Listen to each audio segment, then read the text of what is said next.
So you want to learn how to play Sprint Final? Let's jump into a game and hands-on explain to you everything you need to know, from the differences in the riders, the cards, the terrain, everything that you need to play your first fun and successful game. First off, Sprint Final is a fun online card-based cycling game where you have to race against other teams across different maps and varying terrain that you have to strategize in order to get over and get across the finish line in first place. The game board consists of different squares which signify the road, and as you can see here, this is one square, and this square consists of a left lane and a right lane. Two riders can be in a square at a time, one rider on the left and one rider on the right. Each team has two riders, a sprinter and a wheeler, or signified by the R for rouler in French, but here in the United States we would say the wheeler. There's differences in the riders that we'll get to later, but first it's asking us to select which we want to play as first, the wheeler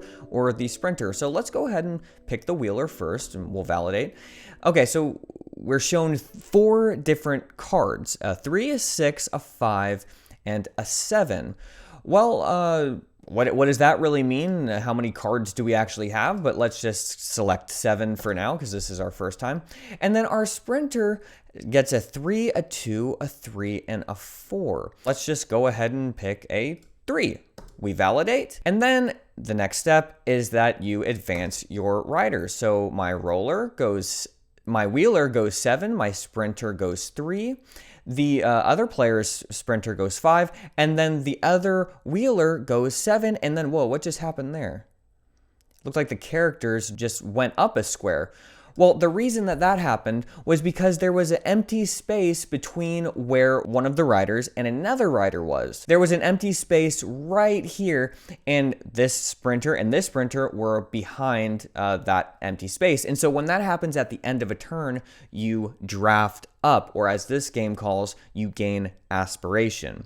But in cycling, it's called drafting. You've drafted up into the slipstream of the rider in front of you, and that only happens if there is an empty space between a rider and another rider. Also, as you can see, the wheeler who's in the front of the race is, well, in the front of the race, and in this game, that actually matters, because the riders who are behind the rider who's in the front are being shielded from the proverbial wind that would be felt on the road if this was actually being played in real life. So because of that, this rider who is not shielded from the wind takes what's called an exhaustion card, and we'll explain that later. But for now, we're just playing the game, so let's go through our wheeler again and validate that we want to play as him. Okay, so we got 4 more cards again. We have another 6, a 5, a 4, and a 4. Well, let's go 4. Why not? Let's go 4. Then for our sprinter who's in the back, well, let's just go ahead and go 2. We have to validate that we want to advance, so we click advance. Again, we start to move forward. I go 4. The guy behind me goes 5. The sprinter goes 9, but wait a minute. What just happened? The sprinter went 9, but he only went 7. This sprinter played a 9, but he only went 7. Well, as you can see, there is a hill that is on the horizon. This hill is signified by these red squares, and they let you know something very, very important. You are only allowed to ever go 5 over a climb, or entering a climb, or exiting a climb, and I'll explain that right now. In this particular case, because this sprinter went 9 and he was back here, he only could go 7 because he cannot enter into this first red square because he had already gone 7. You can never go more than a 5 in a red square, which means that if he was, say the sprinter started right behind these wheelers and he decided to go 9, well, what would happen? Would he go 1, 2, and then stop at 2? Or would he go 1, 2, 3, 4, 5, and go 5?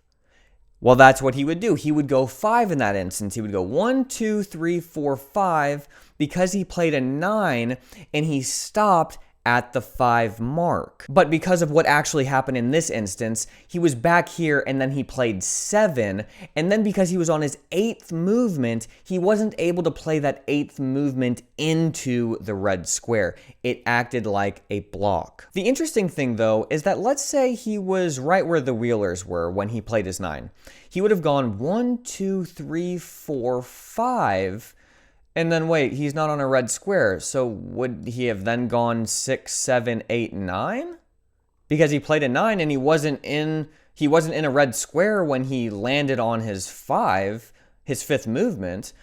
Well, no, if you're playing through a red square, even if you don't land on the red square in your movements, it still limits you to 5 movements just by ever going through a red square. So again, if the sprinter had been where the Wheelers were, he would have gone 1, 2, 3, 4, 5, and landed on the other side of the hill on this blue square, but he could not have gone a 6th, a 7th, 8th, 9th movement. He would have just been limited to 5 movements because he went on or through a red square. So let's proceed with the game. Let's play with my Wheeler again. Okay, so we've got, well now what we can apply what we learned with the hill, because we've got a 6, a 4, a 3, and a 3. Well, knowing that we can't go more than 5 movements over a climb, if I played a 6, it would go to a 5. It would turn to a 5.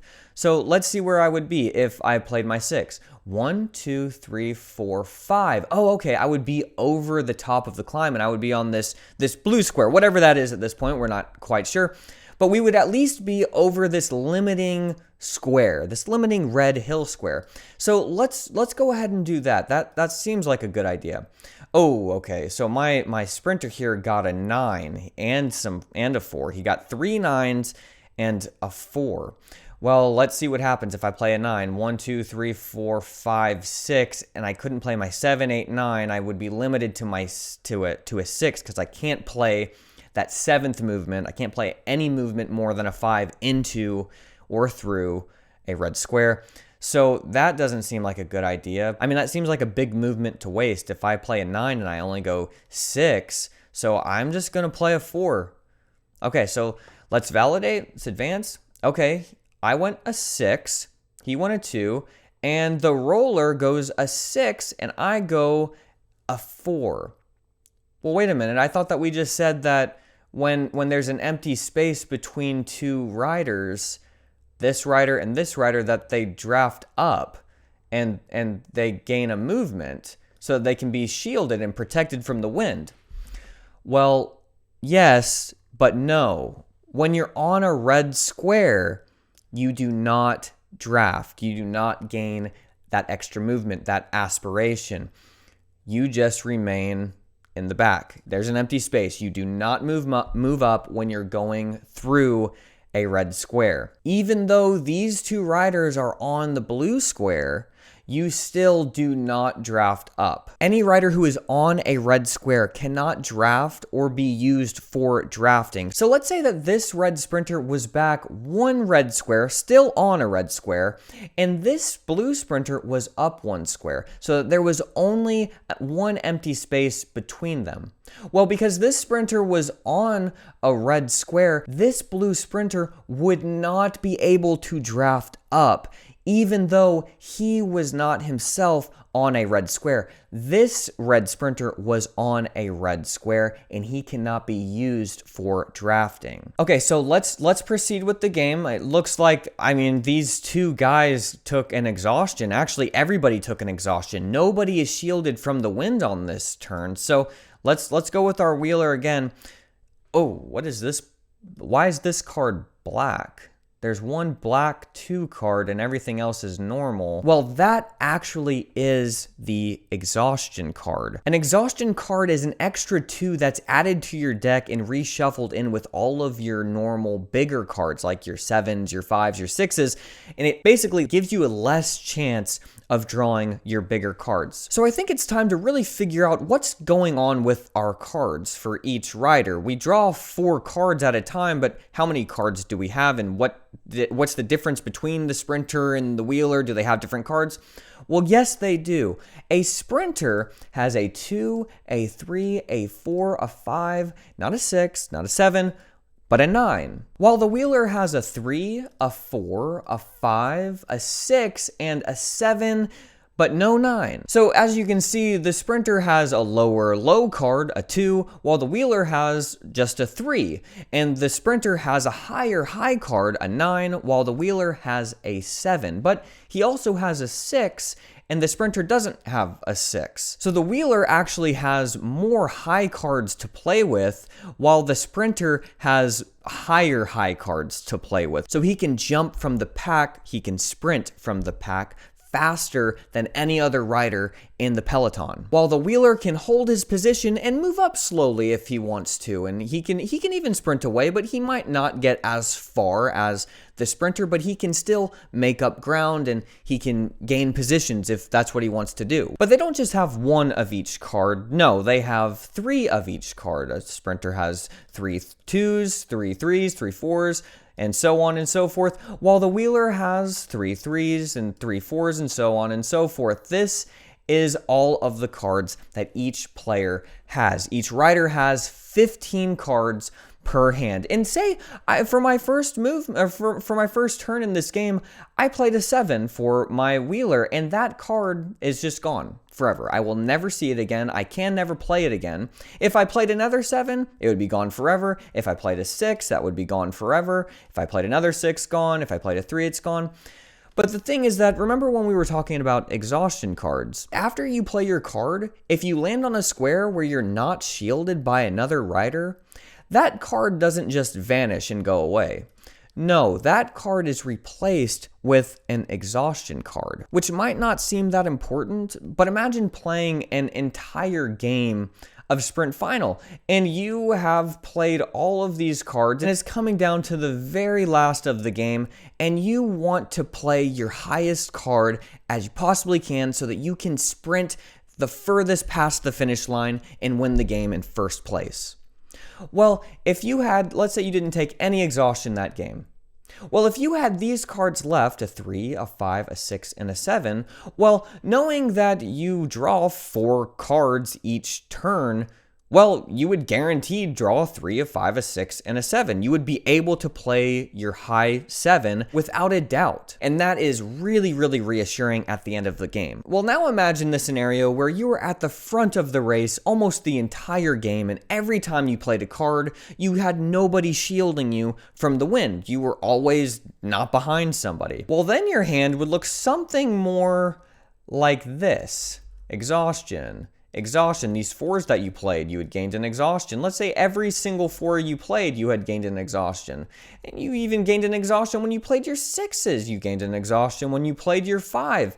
Now, look at all of these exhaustion. Now it's down to the final sprint in the game. You have one more turn, and you have one more time to draw 4 cards. Now, what are the chances out of all of these cards that you're going to draw this 7? What do you think the chances of that are? Very low. Very, very low. The chances are you're going to draw a 2. But the rider who is behind you, who has stayed behind you the entire game and hasn't taken exhaustion at all, their hand looks like this. Now, who do you think is going to most likely win this game? It's the guy who didn't take any exhaustion and who just rode behind you the entire game while you just burned yourself out. And now you have a very low chance of winning the final sprint. You still can win the final sprint, but the chances are extremely, extremely low. It's also important to know what happens with the other cards that you don't play when you draw 4 cards and you only play one of them. Well, let's say that you get a 3, a 4, a 5, and a 6, and you happen to play your 3 that turn. Well, what happens to the 4, the 5, and the 6? Well, they just sit there in your recycle pile while you play your other turn. So your other turn, let's just make it simple. You play a 3, a 4, a 5. You draw a 3, a 4, a 5, and a 6, and you play a 3. So then you have these cards, 3, 4, 5, 6, that are put into your recycle pile. And then let's say you draw another 3, 4, 5, and a 6 for the third turn, and this time you played another 3. And so you have a 4, a 5, and a 6 that are put into your recycle pile. Then when you can't draw 4 more cards from your deck, because there's only 3 cards left in your deck, well then it takes all of the recycle cards and it reshuffles everything into one big deck again, and at that point you redraw those 4 cards from an entire deck of cards again. Let's say though that when you were playing your cards, you took some exhaustion. So when you played your 3, you took an exhaustion card. So that 3, instead of just going away, was actually replaced with the 2. And then let's say that you did that again, and that 3 was replaced with another 2. Well, even though you've technically taken 2 exhaustion, you don't actually see those cards yet because the deck hasn't been reshuffled. You've just replaced those 3s that you've played with exhaustion cards, but they're not actually in your deck yet of playable cards. They're in with your recycle cards. So let's say the next turn you draw a 3, a 4, and a 5, and you play a 3, and then it's replaced with another exhaustion card. Well, at this point, because you can't draw 4 more cards from your original deck, it reshuffles all of the cards together, and this is where you can see where the exhaustion comes into play, because you didn't see any exhaustion before, but now when all these recycle cards get shuffled back into randomly ordered cards for your next turns of drawing 4 cards at a time, well now there's 2s that are in the mix. So the next turn you might draw a 6, a 7, a 4, and a 2. Oh, well that wasn't there before. Or you might draw a 5, a 4, and 2 2s.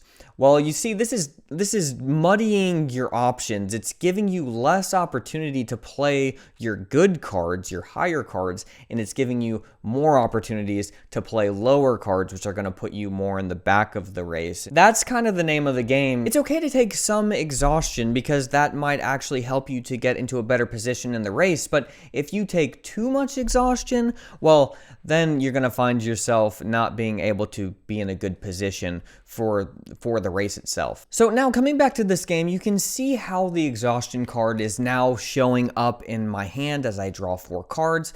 And in fact, I think I want to go ahead and play this too because I'm on a blue square.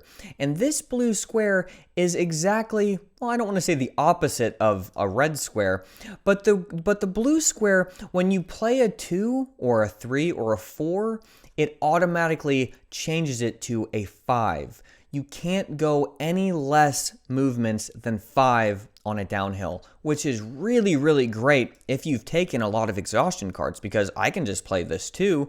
And then for my sprinter, well, because my sprinter has a bunch of 2s in his deck already, not just from exhaustion, but because his lowest card is a 2, I'm going to go ahead and just play my 2s.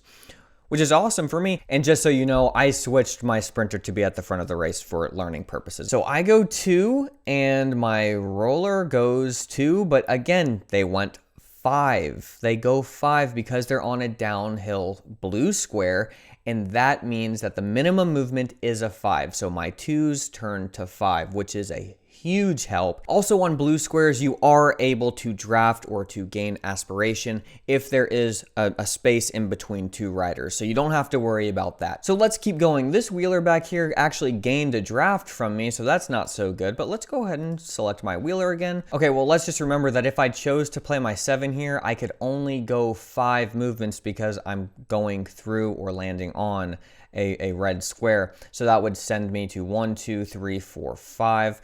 And unfortunately, I'm not going to be over the hill. But the good news is I don't actually have to burn that 7 card and lose 2 movements because I drew a 5. So I'm going to go ahead and just play my 5 with my wheeler. And then for my sprinter, drew a lot of low cards. An exhaustion, unfortunately, a 3, and a 2.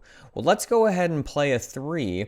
Because I do want to get over the top of this climb, this little climb right here. I want to get onto this awesome blue square. So let's play that. Advance our riders.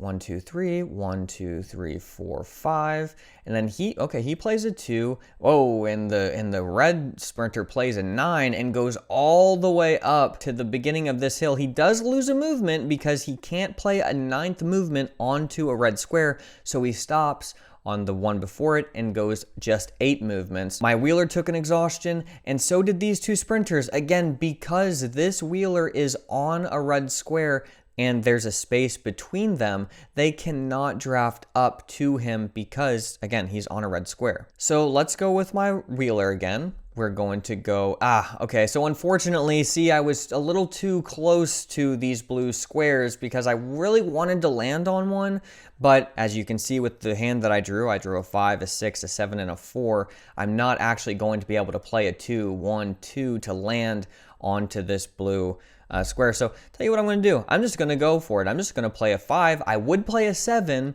so I could escape maybe from these guys as they're slowed down and they can only go 5 over this little hill. But if I play a 7, I'm on a red square, so it would change to a 5. So I'm just going to have to play a 5. And for my sprinter, it looks like he is actually going to be able to land on this blue square. 1, 2, 3, 4. So let's go with a 4. 1, 2, 3, 4, 5. He goes 4. He goes 3. And he goes 3. So he is still on the back of the hill, and we are on the blue squares. And this is great. Now I'm going to go with my wheeler again, and I'm just going to try and break away. I'm seeing a lot of exhaustion because I've taken a lot of exhaustion because I've been at the front of this race for a while. But I want to see if I can make it to the very end of this race just breaking away. So let's see what happens. I'm going to play my 7. Oh, and this is an interesting scenario here because look at this, and this is something I need to explain. Just because I'm on a blue square doesn't mean that I have to go 5. My movements aren't limited to 5. My 2s, yes, change to a 5, but my 9s don't change to a 5. My 9s stay 9s. The blue squares only say that the minimum movement that you can go is a 5. Because think about it, you're going downhill, so you're going faster naturally. But you could pedal harder and you could keep going faster than if you were just coasting. So I'm actually interested in doing a 9 because I want to help my wheeler to not take so much exhaustion if he is trying to break away. So I'm going to go ahead and play a 9, and we're going to see what happens here. He goes 7. And then my sprinter blew past that blue square, and he's going to go 9, and he is tucked in perfectly right behind the wheeler. Oh, but also, wow, interesting. This sprinter knew what I was going to do, and he played his big 9 off of that hill as well. Didn't even use it, and now he's caught on to us. So now we've got a train. He is in a great position because he's taking no exhaustion and we're taking all of the exhaustion. So what he wants to do is kind of just stay back there until the very end where he can kind of sprint away and come around us. So let's see what we're going to do here. Let's go with our wheeler. I'll tell you what, I'm going to play a 3 to slow down so that my sprinter can get in front of me. So this is something cool that you can do. You can take turns on the front. If I know that I'm going to be on the front for a while, I want to switch which of my riders is in the front taking all that wind, taking those exhaustion cards. So I'm going to make my wheeler go 3, and I'm going to switch and make my sprinter go 5 to go right in front of him. That's my plan. Going to advance, go 3. He's going to go 5. Look at that, perfectly around him, and he is going to go 5 right there. And this red wheeler went 3, but because he's on the downhill blue square, he goes 5 as a minimum movement. So now I did a nice little switch there with my sprinter and my roller. So let's go again, but let's go with my sprinter this time. And let's go 5.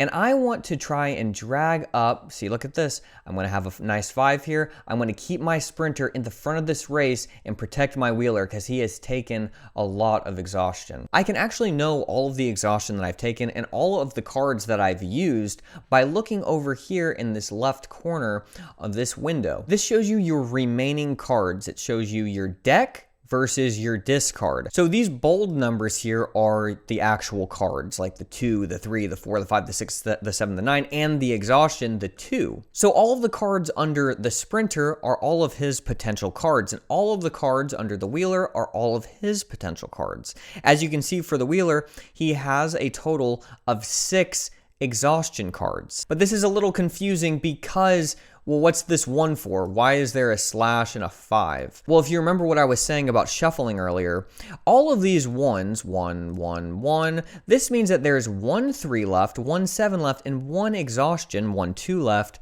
that I actually haven't drawn after a reshuffle. So I have not seen these cards. These cards, on the other hand, there's 1 3, there's 2 4s, there's 2 6s, and there are 5 exhaustion, 5 2s.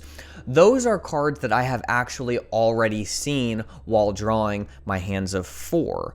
I've already seen those cards, and so now this is showing me, well, you haven't seen a 3 yet, you haven't seen a 7 yet, you haven't seen an exhaustion card yet. We advance. So now that that next turn happened and I reshuffled all of my cards, now you can see that I have 2 3s, I have 2 4s, I have 0 5s, I have 2 6s, and I have 1 7, and I have 6 exhaustion, 6 2s, 6 tiredness. I have 6 2s that are now possible for me to see with my wheeler when I draw any given hand. And also for my sprinter, as you can see, I have 8 exhaustion that I could possibly draw. So let's see if I draw one of those exhaustion. I'm going to go with my sprinter.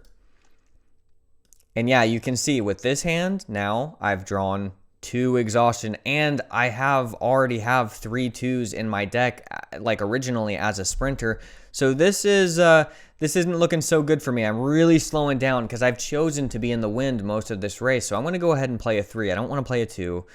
And wow, somehow even though I have 6 exhaustion that I could have potentially drawn this turn, I didn't draw any of them. So I'm going to go all out. I'm going to go 6. I'm going to see if I can sprint ahead, and I'm going to see if I can make it to the very end and win this game. So let's advance. Let's see what happens.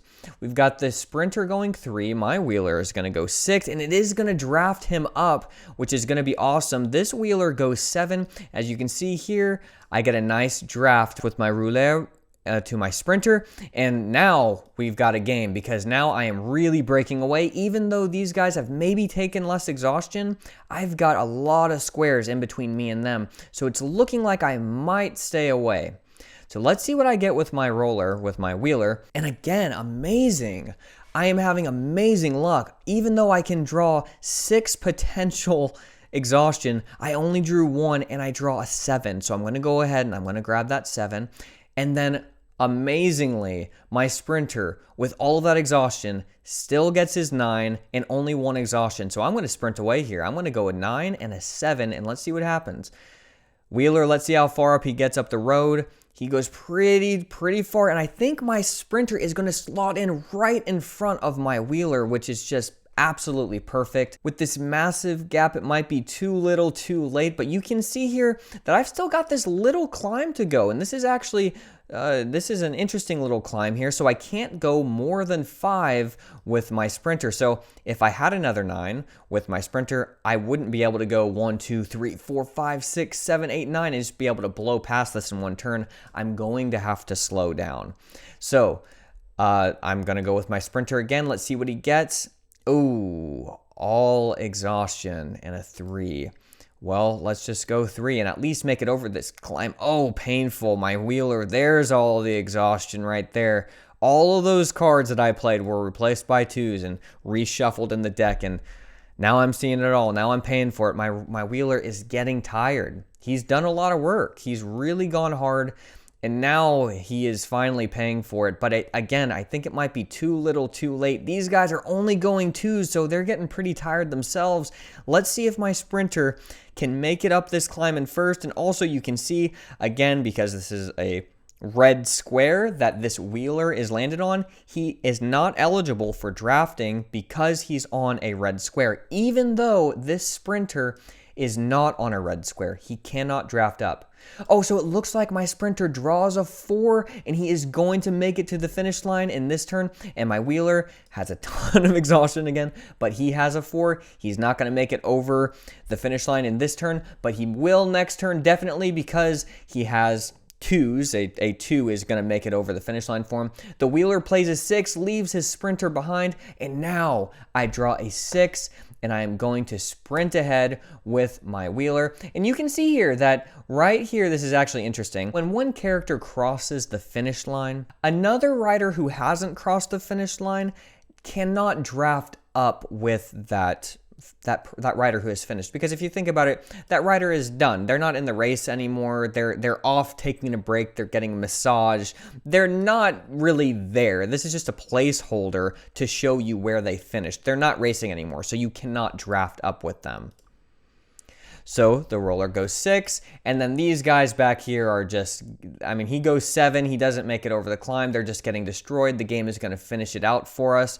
But yes, just like that, you can see how to play a game in Sprint Final. One thing I didn't mention in this game is that if we go back to the beginning, you can see that there are 2 lanes. There's a right lane and there is a left lane for each square. Technically, the person who is in the right lane is the one who is in first place. So if we go to the very end of the race and we go to the finish line, if both riders land on the same square, the rider who is in the right technically wins the race. I also need to show that in this situation, let's say that this wheeler, it's his turn to go, and these characters have already moved. This blue team has already moved. They've landed right here on the top of this climb.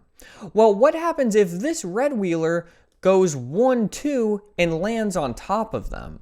Well, you can't have 3 riders in one square, so he would lose a movement and he would actually go behind them and land on this red square.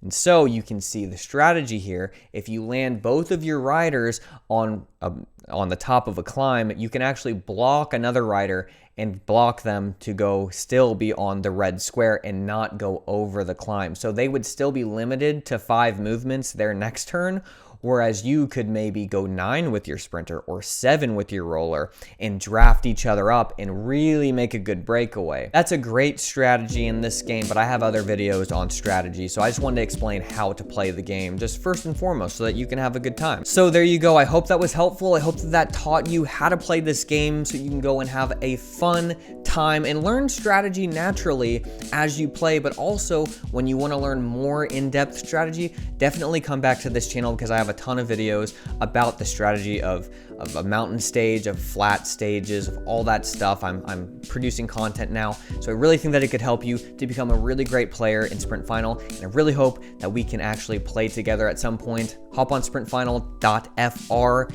and join the club because it is a very, very fun game. Hope this was helpful. I'll see ya. Bye.